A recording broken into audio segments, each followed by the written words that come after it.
አቤት እና ለቅስባት ፈተና ስቃይ ኪዳነ ምሕረት የስንቱን ችግር እንዴት እንደምትፈታ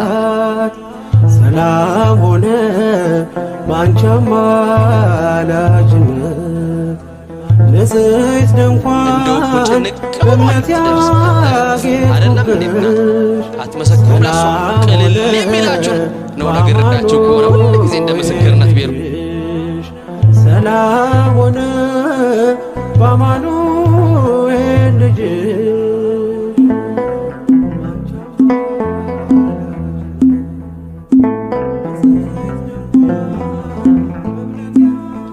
የብርሃን ዝናር ባይኖረኝ የስንቱን ችግር እንዴት እንደምትፈታ አቤት እና ለቅስባት ፈተና ስትደርስ አይደለም እንዴ በልጅሽ ነው ውበቴ እንደው እኮ ጭንቅ ብሏችሁ እኮ ለድንግል ማርያም ነግራችሁ ቅልል የሚላችሁ ነው ነግሬያችሁ ከሆነ